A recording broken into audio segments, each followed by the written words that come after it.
The dream of real estate dominance begins with a simple premise. Build the tallest tower on Earth, put your name on the skyline, and let the world pay you for the view. Tourists pay for the elevator, wealthy residents pay for the prestige, and the city provides free advertising for your asset in every photograph. But a skyscraper of this scale is a precarious financial machine. It is a monument that defies the standard logic used to build a normal apartment or office tower. This cross-section compares a standard high-rise to a mega tower. As a building climbs toward record height, the central structural core and elevator shafts consume an increasingly massive percentage of each floor. This is the height penalty. While you lose rentable square footage at the top, your costs balloon. You have to engineer for extreme wind loads, install specialized vertical transportation, and manage complex cooling systems, all of which burn through cash years before the first tenant moves in. By chasing the height record, a developer guarantees a level of engineering complexity that makes the tower an inefficient standalone investment. That complexity creates massive operating leverage. In a mega tower, the sheer scale of the infrastructure generates permanent, unavoidable daily costs that remain high even when the building is empty. Security, cooling, elevator maintenance, and debt service are fixed expenses. You cannot downsize the building's safety systems or maintenance staff just because the economy slows down or tourism dips. This leads to a timing trap. These projects are usually conceived during market booms when financing is easy. But because they take so long to build, they often open years later, right as the market enters a downturn. Because the operating footprint is too massive to shrink during a crisis, extreme height makes the asset financially fragile. To survive this fragility, a mega tower has to combine several businesses at once. It stacks residential sales, luxury hotel rooms, and corporate office suites to ensure there are multiple ways to generate cash. The primary engine for that cash is the observation deck. Owners segment the vertical view into different products, offering mass market tickets at one level and charging a premium for fast-track access and exclusive sky lounges higher up. The Empire State Building demonstrates the power of this vertical tourism.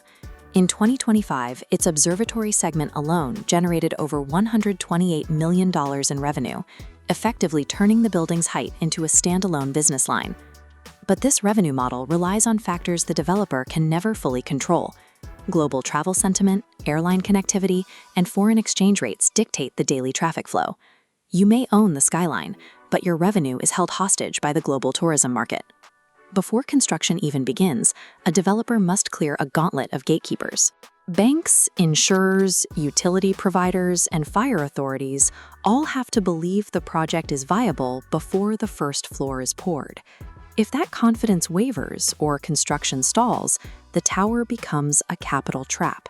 It consumes money through interest and maintenance while failing to produce any of the ticket sales or rents needed to pay for itself. Saudi Arabia's Jeddah Tower illustrates this danger. Planned to exceed 1,000 meters, it became a stalled asset, a massive concrete core stranded in the desert that consumed capital but couldn't sell an experience. In this waterfall chart, a record-breaking tower starts with $900 million in revenue. Subtracting operating costs, maintenance, and debt leaves a shockingly thin margin.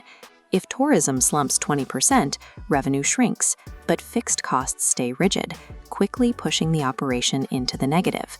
Judged strictly on its own balance sheet, the world's tallest building is an incredibly high-risk, low-margin investment. With margins this thin and construction risks this high, the question remains, why do developers still spend billions to fight for the height record? The megatower serves as an anchor tenant for a much broader ecosystem. It is the visible centerpiece of a much larger horizontal development. In downtown Dubai, Emaar used the Burj Khalifa as a global marketing engine. The tower's fame created a destination that didn't exist before, inflating the value of every square meter surrounding it.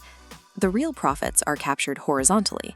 The tower draws the crowd, but the money is made through premium pricing on nearby apartments, luxury hotels, and the massive foot traffic flowing through the neighboring mall. This surrounding ecosystem absorbs the tower's enormous operating costs. It turns a vertical liability into a marketing asset that powers a highly profitable district. The financial logic of the world's tallest building lives in the neighborhood below it, a leveraged city-making machine where the height is only valuable if everything around it rises.